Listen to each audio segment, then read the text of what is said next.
नमस्कार, मेरे साथ आप देख रहे हैं न्यूज कंगा और मैं हूं निशा भारद्वाज। आज के इस बुलेटिन में जानेंगे दोपहर 12 बजे तक की सबसे बड़ी खबरों को। तो चलिए बिना वक्त गवाए शुरू करते हैं आज दोपहर 12 बजे तक की सबसे बड़ी खबरें। आज आरएसएस और बीजेपी की समन्वय बैठक। यूपी को लेकर आरएसएस और बीजेपी की समन्वय बैठक आज सुबह 10:30 बजे गाजियाबाद में शुरू हुई है। बैठक में मुख्यमंत्री योगी आदित्यनाथ, प्रदेश अध्यक्ष भूपेंद्र चौधरी, प्रदेश संगठन महामंत्री धर्मपाल सिंह शामिल है। वहीं संघ की तरफ से ये सह कार्यवाहक अरुण कुमार समेत अन्य पदाधिकारी भी वहां पर शामिल है।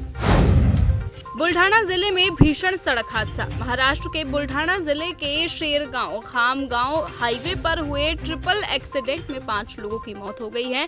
निजी यात्री बस, एसटी बस और बोलेरो का भीषण एक्सीडेंट हुआ है। आज सुबह एक तेज रफ्तार बोलेरो कार एसटी बस से जाकर टकरा गई और पीछे से आ रही एक निजी यात्री बस इन दुर्घटनाग्रस्त वाहनों से जाकर टकरा गई। इस भयानक हादसे में 5 लोगों की मौत जबकि 24 लोग घायल बताए जा रहे हैं। जल्दबाजी में ये कानून बना रही है भाजपा। वक्फ संशोधन बिल पर जनसुराज पार्टी के संस्थापक प्रशांत किशोर ने कहा, ये दुर्भाग्यपूर्ण है। मैं इसे मुसलमानों या हिंदुओं के खिलाफ नहीं मानता।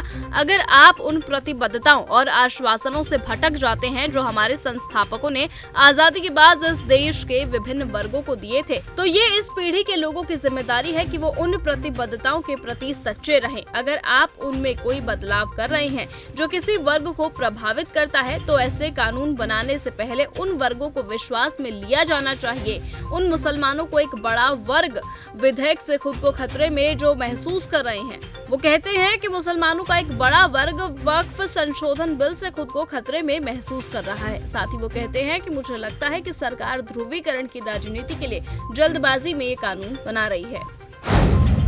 भाजपा के लोग नागपुर का कानून थोपना चाहते हैं। वक्फ संशोधन बिल पर आरजेडी नेता तेजस्वी यादव ने कहा कि ये असंवैधानिक विधेयक है। हम संविधान को मानने वाले लोग हैं। भाजपा के लोग नागपुर का कानून थोपना चाहते हैं, ये हमें कतई मंजूर नहीं है। हम गंगा जमुनी तहजीब में विश्वास रखते हैं। हमारे देश की विविधता ही इसकी खूबसूरती है। हमने शुरू से ही संसद के दोनों सदनों के साथ साथ बिहार विधानसभा या बिहार विधान परिषद में भी इस विधेयक का विरोध किया है। हम आने वाले समय में भी इसका विरोध करेंगे। ऐसा विधेयक हमें कभी मंजूर नहीं होगा। लालू जी अपनी खराब सेहत के बावजूद भी विरोध में शामिल हुए हैं, इसीलिए हम स्पष्ट कह सकते हैं कि हम इस विधेयक को कभी स्वीकार नहीं करेंगे। चेन्नई एयरपोर्ट पहुंचे श्रीलंका की जेल से रिहा हुए 13 मछुआरे। श्रीलंका की जेल से रिहा हुए 13 मछुआरे चेन्नई एयरपोर्ट पहुंचा दिए गए हैं। इन मछुआरों को 19 और 20 फरवरी को सीमा पार से मछली पकड़ने के आरोप में गिरफ्तार किया गया था। वक्फ संशोधन विधेयक संविधान की मूल भावना के खिलाफ है। वक्फ संशोधन बिल पर कांग्रेस सांसद प्रमोद तिवारी ने कहा, ये विधेयक संविधान की मूल भावना के खिलाफ है। ये देश को बांटने की कोशिश है। इंडिया गठबंधन ऐसे किसी भी कोशिश को पूरी ताकत से खारिज करेगा, पूरी ताकत से इसका विरोध करेगा। ये साफ है कि भाजपा संविधान को नहीं मानती है। आज पूरा देश नीतीश कुमार, चंद्रबाबू नायडू और चिराग पासवान की तरफ देख रहा है। चेहरे सबके बेनकाब होंगे। सीएजी रिपोर्ट पर बहस में शामिल हो विपक्ष। दिल्ली विधानसभा सत्र में सीएजी रिपोर्ट चर्चा पर दिल्ली विधानसभा स्पीकर विजेंद्र गुप्ता ने कहा, सीएजी पर चर्चा चल रही है और बुधवार को भी जारी रहेगी। सीएजी की रिपोर्ट वाहनों से होने वाले प्रदूषण पर है।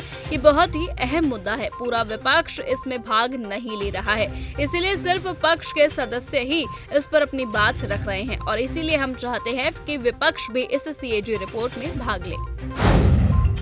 रामनवमी के लिए तैयार अयोध्या। रामनवमी पर अयोध्या में भारी भीड़ की संभावना को देखते हुए राम मंदिर ट्रस्ट के महासचिव चंपत राय ने वीडियो जारी कर राम भक्तों से अपील की है।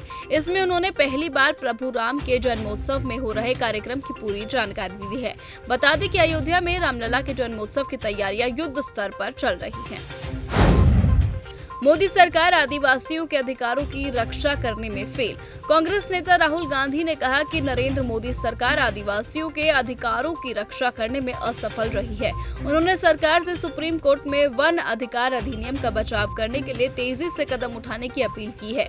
लोकसभा में नेता प्रतिपक्ष राहुल गांधी ने एक्स पर एक पोस्ट में कहा कि मोदी सरकार वन अधिकार अधिनियम की अवहेलना कर रही है, जिसके कारण लाखों आदिवासी परिवार अपनी पारंपरिक जमीन से बेदखल होने का सामना कर रहे हैं। इंडिया गठबंधन की बैठक खत्म।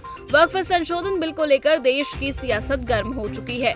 बिल पेश किए जाने के ऐलान के बाद मंगलवार की शाम को इंडिया गठबंधन में शामिल दलों की एक अहम बैठक हुई थी। इस बैठक में सभी दलों ने आगामी विधेयक पर एकजुट होकर हिस्सा लेने का निर्णय लिया है। बैठक में शिवसेना, उद्धव गुट, आम आदमी पार्टी, तृणमूल कांग्रेस और अन्य गठबंधन दलों ने सामूहिक रणनीति पर चर्चा की और आज की कार्यवाही में एकजुट होने की योजना बनाई। तो फिलहाल आज के इस बुलेटिन में इतना ही। देश और दुनिया की तमाम बड़ी खबरों से जुड़े रहने के लिए आप बने रहें और देखते रहें चैनल न्यूज़ कंगा। नमस्कार।